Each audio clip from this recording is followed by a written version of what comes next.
Previously on Mr. Game & Watch. I mean Switch. Previously on Mr. Game & Switch.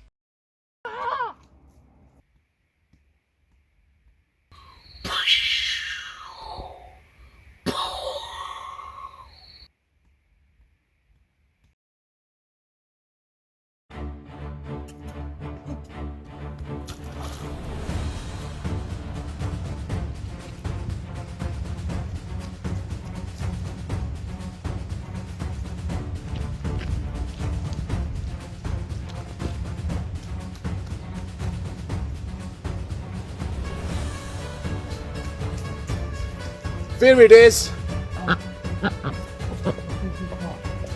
Go get him! Oh, come on! At least like and subscribe.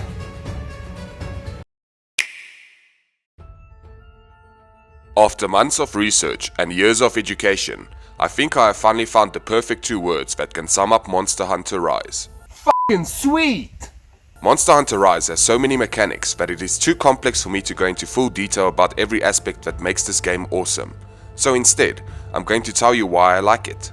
Leave a comment below if you know of something cool or something important I might be missing out on, or if there's something I might not understand properly. So this is not a review, it's more like a...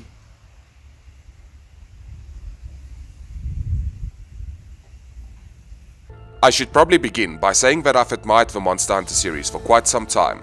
The first Monster Hunter game released on the PlayStation 2 in 2004 and has gone on to become Capcom's second highest selling series, only second to the juggernaut of his series, Resident Evil. I unfortunately never knew about the PlayStation 2 games and instead encountered them as their ports on the PSP. This runs on the PSP? I was tired of all the small games on the PSP and wanted something bigger, like a Final Fantasy Crisis Core and Kingdom Hearts Birth by Sleep, so I picked up Monster Hunter Freedom Unite. I remember being young, dumb, and full of hope as I booted up the game. I was immediately excited with how the game played and how big the scope of it seemed. I was lost at first, but then found the guild and went on my first mission. Let's go!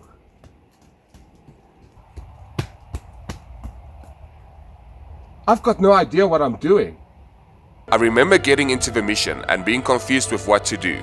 Not understanding how the game works immediately put a halt on my experience, especially since I skipped all the text to get to the playing part of the game. Further, I remember finding an egg, trying to run away from a monster while carrying the egg and ultimately dropping the egg and being even more confused. You know what? I'll come back for you, don't worry. I'm just gonna play a little bit over there and I'll be right back to read all the tutorials. Don't worry. I'll be right back. Don't worry.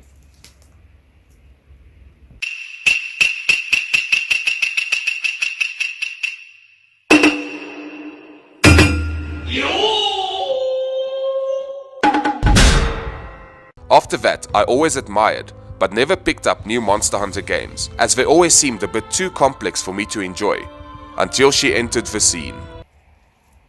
Hey. For those who don't know what the Monster Hunter franchise is all about, basically the world is overrun by monsters.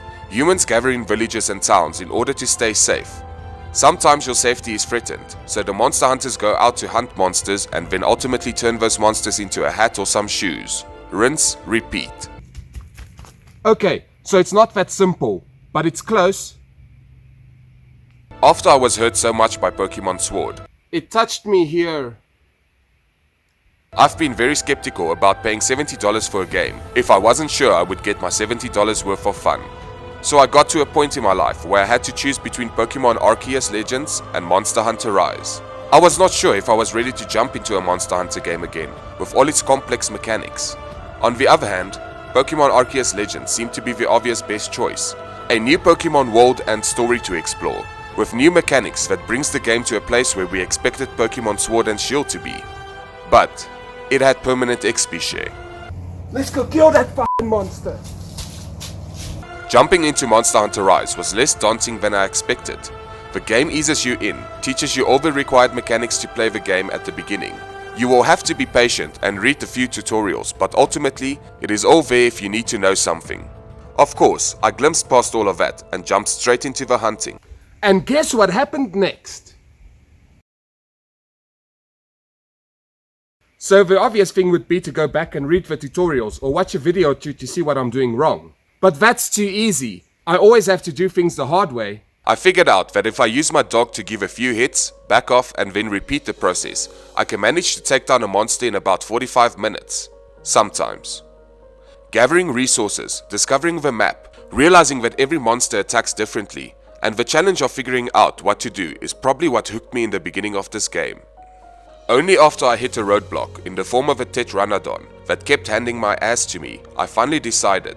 Maybe those tutorials might know a thing or two? So here are some of the basics of the story without giving away too much details. You're a hunter of monsters who resides in a village with the name of Kamura. Lately, the active monster population has grown and the village is being threatened by the growing number of bigger monsters, and you get tasked to take care of it. Good luck! Luckily you have a few weapons, tools and friends to help you along the way. You can also dive into solo missions, or join up to 3 extra friends in local or online multiplayer, and slay monsters together. There are 14 different types of weapons, each with their own perks and disadvantages. Weapons are split up into 2 groups. The first group is referred to as Blade Masters, and includes the Great Sword, probably the most iconic weapon in the Monster Hunter series. It is a huge sword that hits hard, but is quite unhandy. It uses a charging system and charges between attacks to increase the effectiveness, but requires some positioning and game knowledge to fully utilize. The Long Sword, Which is basically a sword, but long. it's one of the most popular weapon choices and a fun way to knock over your friends. With a long sword, you need to land some regular attacks to build up a gauge which can be used to unleash some special combos to deal big damage. If you manage to land the last hit in the combo, you gain a damage buff, which is nice. The Sword and Shield. No, I'm not talking about the terrible Pokemon games. I'm talking about these. The Sword and Shield is a great basic weapon set that allows flexibility. In single player mode, it can feel a bit underpowered, but it is a great addition to any team in a group situation. The Sword and Shield also allows you to use items without having to sieve your weapon, like with all the other weapon choices, allowing for quicker healing. The Deal Blades make you look fucking cool, allowing you to slice monsters while moving around fast to dodge monster attacks, or move in on their weak spot.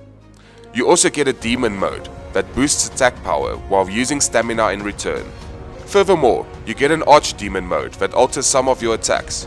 You can activate it once you filled up your gauge in Demon mode. This is a fun and great weapon for less experienced players.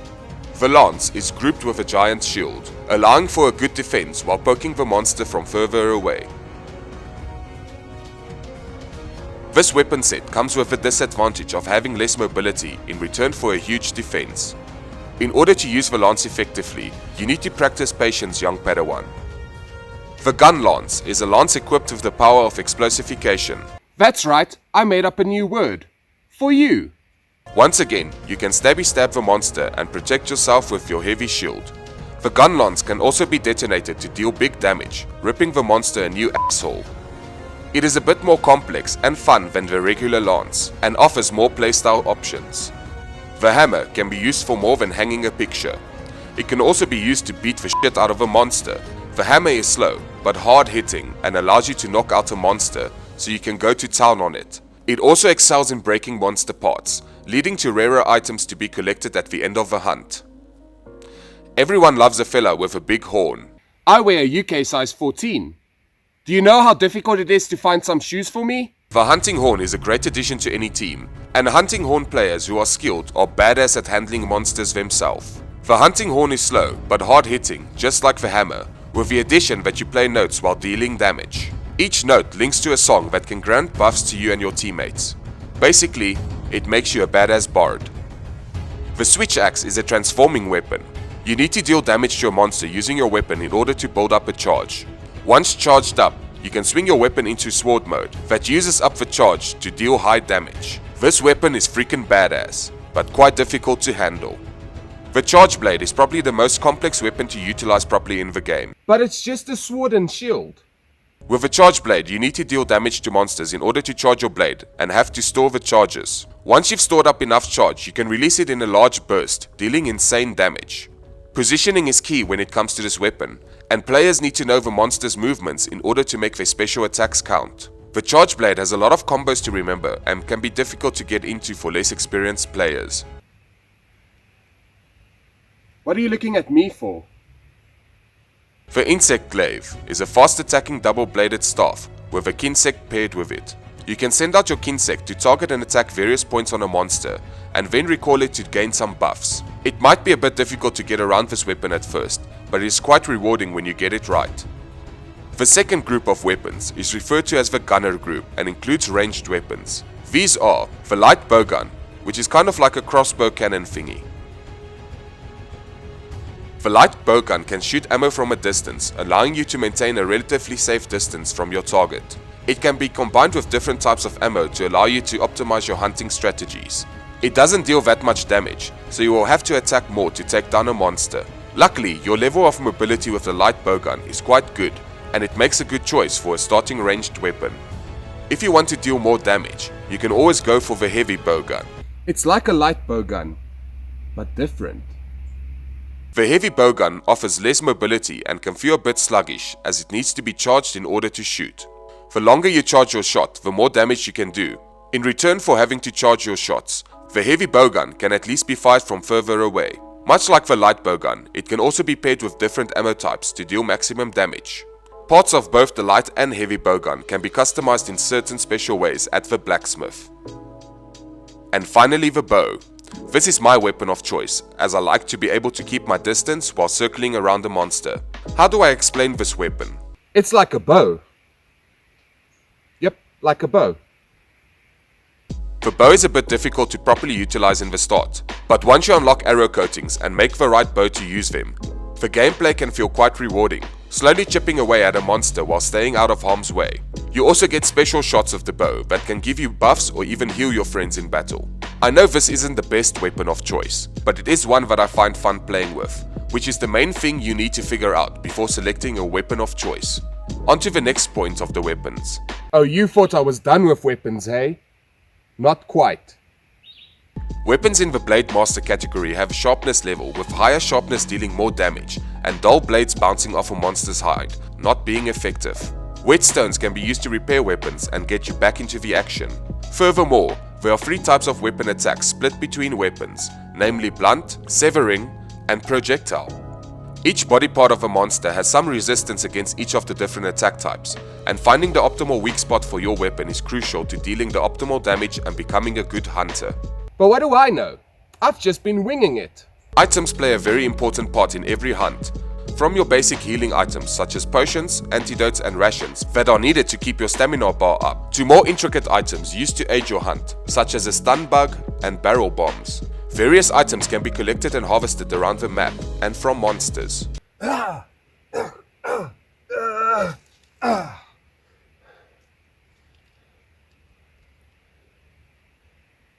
On their own, a lot of items don't serve much purpose, but some of them can be crafted into useful items, such as stronger potions, traps, and ammo.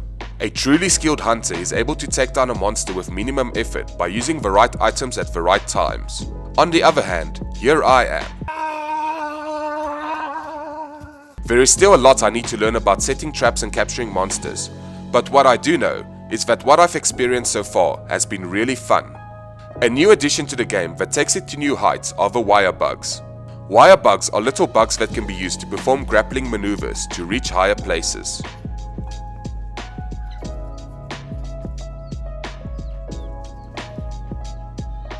At first, the map might not feel much bigger than those of previous games, but there are now different levels to be explored in each map. You can scale hills or jump down into caves while using your Wirebug to get to and from where you want to be.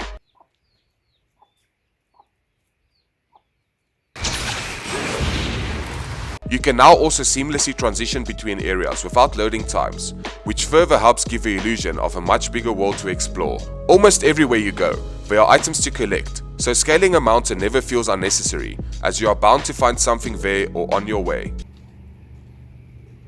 Oh, look, a money. Wirebugs can further help you move faster around the battlefield, so you can get out of harm's way or get back up. They can also interact with each weapon type in a different way, adding more to your combat moves. The coolest thing you can do with a Wirebug is to ride a monster that has been knocked down. This gives you control over the monster, allowing you to ride it between areas and to attack other monsters. This addition is so much fun and helps with the overall fighting experience by switching things up just enough to give you a breath of fresh air in the middle of taking down a monster. It can also be a blessing in some hunts, as you can sometimes deal massive damage to other monsters. Joining the hunt are the adorable Palico and the newly added Palamutes, which fall under buddies. You're friends now. Palicos are basically what you would get if you gave a cat ninja powers, and it is both super adorable and badass. Palico offer assistance in hunts, which basically acts like a supporting team member. Each Palico has a specific class which dictates its movement and actions in battle. Some classes favor combat while others favor support and healing. These helpful little companions sometimes come in at just the right moment to rescue you or to distract the monster just long enough for you to recover or line up an attack. Outside of the hunts, the village is filled with these adorable cat creatures, who all contribute to the village in different ways, from deliveries to working in the restaurants. It is a bright addition to the overall experience in the village hub, and really helps to liven up certain experiences, such as eating food before a hunt. Palamutes are the new canine companions that join the game, and can either offer combat assistance in fights, or be used to ride around on and traverse the map faster to get where you need to be. This isn't gonna work. They really help make the map feel less tedious to cross in pursuit of a monster. While riding on them, you can also attack, although your weapon's attacks are usually more effective. Besides creating your character at the start of the game, you are also able to create your very own Palico and Palamute to join your journey. If you want to swap out your buddies or gain some more, you are able to further hire more buddies and even request some specific buddies with specific looks or traits. I'll give you $20 to help me fight monsters. No? Hiring more buddies allows you to have a more diverse team, as each of them have different stats, classes, and sometimes even different abilities. You are able to set up your buddy team as you like, and even add 2 Palamutes or 2 Palicos to your team, depending on your fighting strategies. Let's go! Buddies that do not accompany you on your hunts can be sent out on mercenary quests to collect items, or be sent to the buddy dojo to train and level up while you go hunt. Palicos can also be sent out on trade quests to try and acquire some valuable items for you. The main quests in the game are split into village quests and hub quests.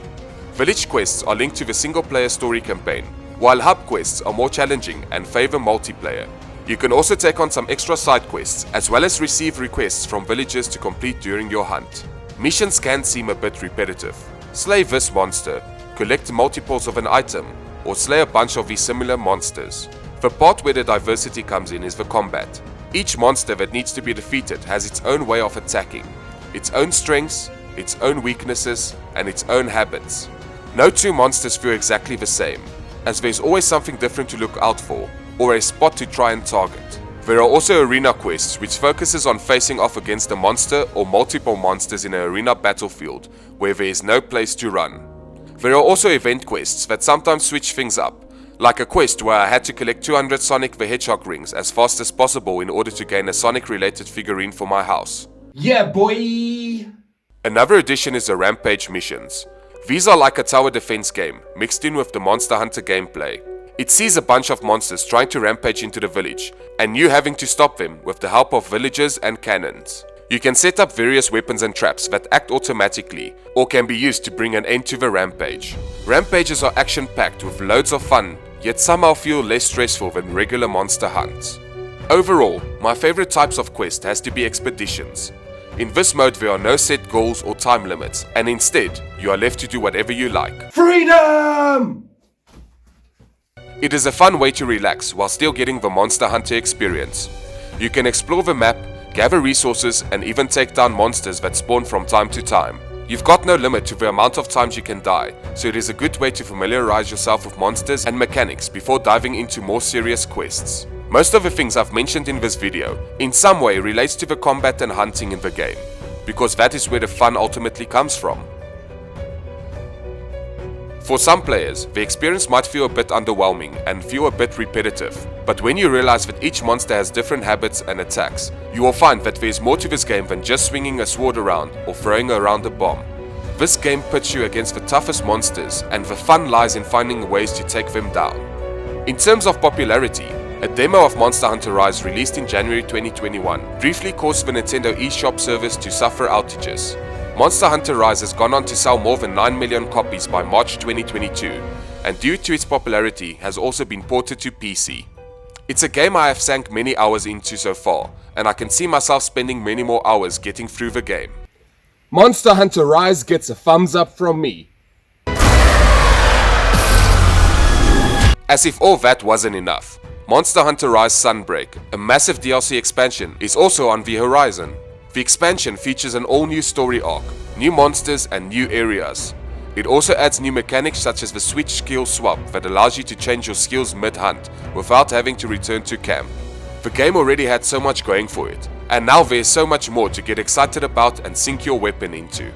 I recommend Monster Hunter Rise for both its single player and multiplayer aspects. The game might not be for everyone, but it's definitely worth a try. If you're not entirely certain if you will be able to get into this game's gameplay style, you can always start at the free demo to see if it clicks with you. Monster Hunter Rise makes me excited for the future of the Monster Hunter franchise. And in my opinion, that's a pretty good place for a franchise to be.